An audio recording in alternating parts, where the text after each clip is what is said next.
This picture came to us as a fan art from Tired Soul, who said, I was imagining my own scenario based on the Candlestick Maker episode. What if she used sugar instead of honey? Because I think Shane and Imel make a cute couple. Nice reference. I love seeing people speculate on the series, what's coming next, or what could have happened with different circumstances. It's a thing that Andrew, Bree, and I have actually talked about quite a bit. There's some times where they all become vampires, and others on what would have happened if they never went to war. So many possibilities. So anyway, what would happen?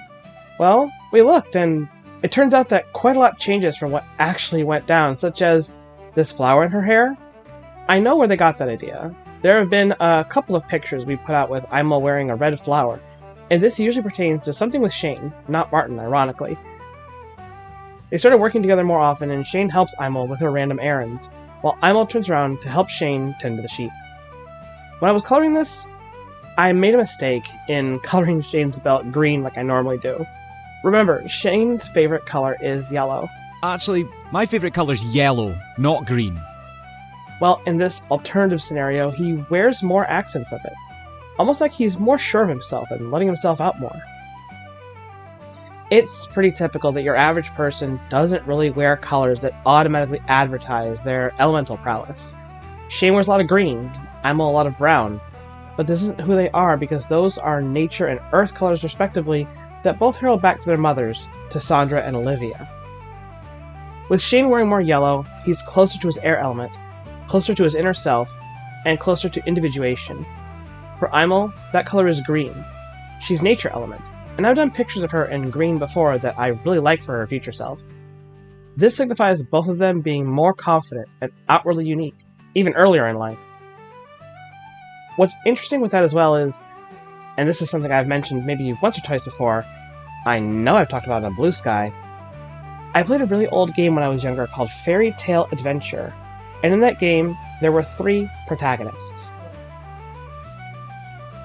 Julian is the eldest brother, and was the brave one. Philip was the second brother, who was called both lucky and clever. And Kevin was the youngest, both gentle and kind.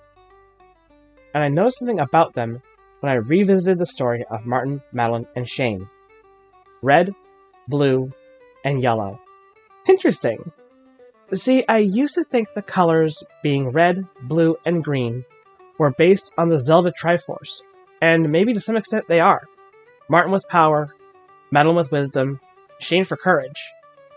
I think I still want to do a picture like that. But the overall takeaway? If Imel had actually used sugar instead of honey for the candle she made for Shane, this sort of scene would have likely happened, but that doesn't mean it won't. Just, it might happen later than anyone actually expects. But I'm glad to see there are some Shamel shippers out there. And now I'm curious, though. Tell me your favorite Toa ship down in the comments. Maddieton, Marmel, Shamel, Medane. Or maybe you're more on the Pater or Patam ships? How about Schler? Holy crap, these names are dumb. If you can come up with some better ship names, drop those in the comments too. So something else I could throw into this video would be a little bit on color psychology. I've talked about this a couple times before. I mentioned it in the Matrix videos. And I don't want to go on too long about it here because I think that could be a video onto itself. So, color psychology is research about how color affects human behavior and emotions. Different colors, hues, and tones bring up distinct associations that impact human mood and decision-making. You see this a lot in marketing. Think of brands like McDonald's for yellow and Whole Foods for green. And color psychology can vary depending on personal preferences and culture, depending on the area you're from. But at least for American culture, which is unfortunately my frame of reference. Did you like that one? So looking at green, you get positive keywords like health, hope, freshness, nature, growth, and prosperity. I think these do a good job of nailing in Imel's character as she progresses in the story. But I think where she's at now really kind of zeroes in on the negative aspects of green. Boredom, stagnation, envy, blandness, debilitation. And you can see in how she kind of stares at Shane longingly while he obsesses over Madeline.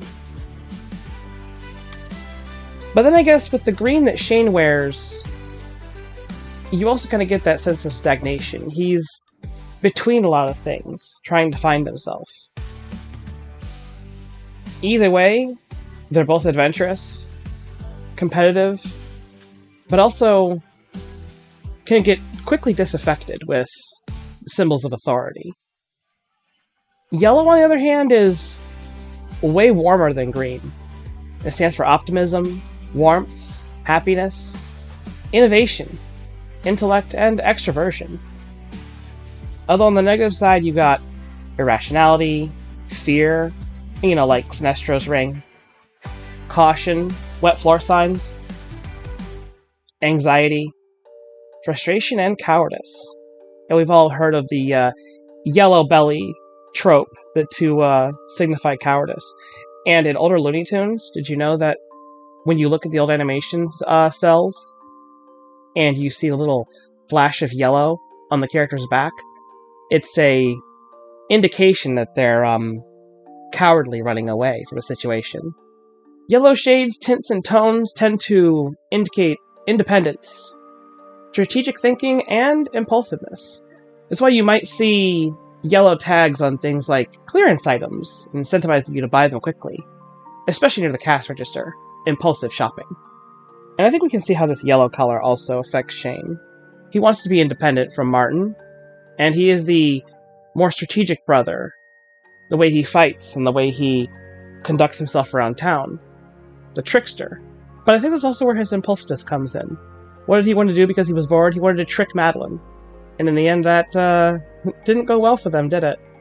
I do think these colors fit them all pretty well. And I'll go into more detail on color psychology as a whole later on, because I think it's really important to our series. And if you're an artist or a writer, you may want to think about how color psychology affects your characters. And not to say that they should fill a trope, but consider then what colors mean for the scene. Yellow skies versus purple mountains, for instance. What do colors mean to the viewers and the readers? Exactly, Bree. What do the colors mean to the readers and the viewers of the series? The scene, the advertisement. It's really interesting how just colors, no sound, can affect everything, isn't it? Now's the time where I push the Patreon page. Patreon is the best place for you to support us directly. There are a lot of available extras that keep you entertained, including extra chapters of Monomyth and some hints to future projects as well. Right now, indie artists like us need all the support we can get, and everything you give helps keep this story and this channel alive. Ultimately, it's up to every one of you that shows up each week to watch our videos, and I really can't thank you enough. For those of you who've joined us on Patreon, I'd like to give a shout out to Emily Mastronardi, Heinrich28, Pammy Poo, JC Moreland, Shadow Fox, Charles Tam, Arya Gabari, and Lunder Lumen. Also a big shout out to our channel members, Chain Furry. You can become a channel member and get access to my weekly content before anyone else. Many a Meko Maxamako. That means many small things make a big thing.